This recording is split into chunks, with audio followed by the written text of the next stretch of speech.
All right, today we're going to unpack the incredible story of Apple. And trust me, it's so much more than just iPhones and turtlenecks. We're talking garage startups, brutal boardroom betrayals, and maybe the single greatest comeback story in business history. Seriously. So what if I told you that the company that, probably made the phone in your pocket right now, or the computer on your desk, maybe even the watch on your wrist, was once just 90 days away from going completely, totally bankrupt? I know, it sounds impossible, but it's absolutely true. This is the story of Apple's spectacular fall and its even more spectacular rise from the ashes. Okay, so let's just paint a picture here. The year is 1997, and Apple is in an absolute death spiral. I mean, it's losing money hand over fist, its market share has basically vanished, and its product line is just a confusing mess. The company was pretty much a joke. And the contempt from competitors? Oh, it was brutal. When Michael Dell, the CEO of Apple's biggest rival at the time, was asked what he'd do with Apple, he didn't pull any punches. He just said, "I'd shut it down and give the money back to the shareholders." Ouch. That's really how the world saw Apple back then. A total lost cause. So how did they get to this point? To really get it, we have to rewind all the way back to the beginning. And it didn't start in some fancy high-rise boardroom. Nope. It started in a simple suburban garage with two friends, both named Steve, who were about to change, well, pretty much everything. So picture this, 1976. Steve Jobs sells his beloved VW bus, Steve Wozniak sells his prized calculator, and boom, the Apple I is born. Just a year later, the Apple II comes out, and it's a massive hit. The company just exploded. It grew so fast that by 1980, when they went public, their IPO created 300 millionaires literally overnight. And then, of course, 1984. They launched the Macintosh with that legendary Super Bowl ad. I mean, Apple wasn't just another company. It was a full-blown cultural force. But you know how these stories go? That incredible, meteoric rise? Well, it had the seeds of its own destruction baked right in. Success brought a whole lot of conflict, and the very person whose vision built the company was about to get kicked out. Really, at its heart, this was a clash of two totally different worlds. On one side, you had Steve Jobs, the visionary, right? He just wanted to build insanely great products, and he didn't care about the cost. He's the one who famously recruited CEO John Scully from Pepsi by asking him, "Do you want to sell sugar water for the rest of your life, or do you want to come with me and change the world?" But Scully, he was a corporate guy through and through. He was all about profits, margins, the bottom line. You can see where this is going, right? A collision was pretty much inevitable. And then, in 1985, the unthinkable happened. After a huge boardroom battle, John Scully and the board, they sided against Jobs. At just 30 years old, Steve Jobs was forced out of the very company he co-founded.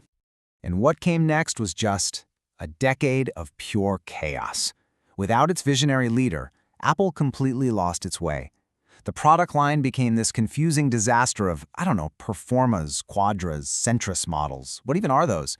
They even released a video game console, the Pippin, and a failed tablet, the Newton.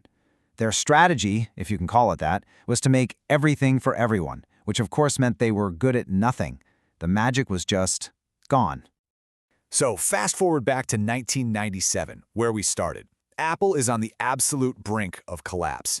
We're talking 90 days of cash left in the bank. The board had to make a desperate, last-ditch move. They knew they had to get back the one person on Earth who could possibly save them. $400 million. That's the price Apple paid to buy Next, the computer company Steve Jobs started after he was kicked out. And let's be real, this wasn't really about the technology.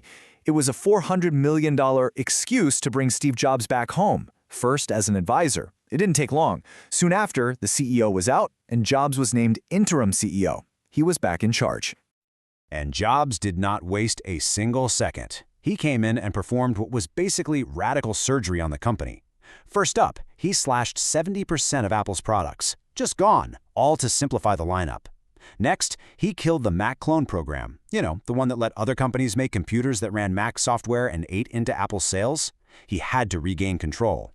Then, he did something nobody saw coming. He picked up the phone, called his arch-rival Bill Gates, and secured a $150 million investment from Microsoft. Can you believe that? And finally, he brought the soul back to the brand with the legendary Think Different ad campaign, reminding everyone what Apple stood for. Okay, so the company is stabilized, the bleeding has stopped, and now Jobs and his team began the next act. And this is, well, It's arguably the single greatest run of product innovation any company has ever had. Period.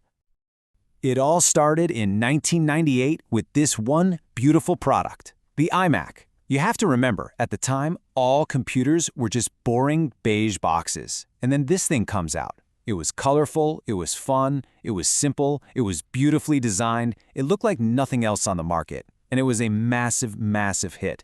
It basically single-handedly saved the company. Then, a few years later, in 2001, we got the iPod. Now, it wasn't the first MP3 player out there, not by a long shot, but it was the first one that was simple, beautiful, and easy to use. It put, like they famously said, 1,000 songs in your pocket. And this thing didn't just sell well, it completely upended the entire music industry. And then, 2007, the device that changed absolutely everything, the iPhone. Steve Jobs got on stage and said it was three things: a widescreen iPod with touch controls, a revolutionary mobile phone, and a breakthrough internet communicator. But it wasn't just a new phone. We know that now. It was a whole new category of device that would go on to define the next decade and beyond. But here's the secret sauce, right? It wasn't just about the cool hardware. Apple was building a powerful ecosystem to go with it. The iTunes Store, which they launched back in 2003, made buying music online completely effortless and legal, and the growth was just explosive. By 2008, after selling billions of songs, Apple wasn't just a computer company anymore. It was the largest music retailer in the world. Of course, after Steve Jobs passed away in 2011, there was a huge question mark. Everyone wondered, could Apple keep this incredible run going without its visionary? Well, under the leadership of Tim Cook, the company has not only survived, it has thrived, growing to become the most valuable company on the entire planet. And if you look at a breakdown of Apple's business today, it's actually fascinating. Of course, the iPhone is still king, no surprise there. It makes up almost half of all their revenue. But look at that second slice of the pie, services. We're talking about the App Store, Apple Music, iCloud, all that stuff. That part of the business now makes more money than the Mac and the iPad put together. That's a huge strategic shift, moving from just a hardware company to a massive services giant. So when you think about it, from being 90 days away from going bust to becoming a multi-trillion-dollar behemoth, Apple's story is just an incredible tale of failure, redemption, and just relentless innovation. I mean, they've already reinvented personal computers, the music industry, and mobile phones. So the only real question left is, what on earth will they reinvent next?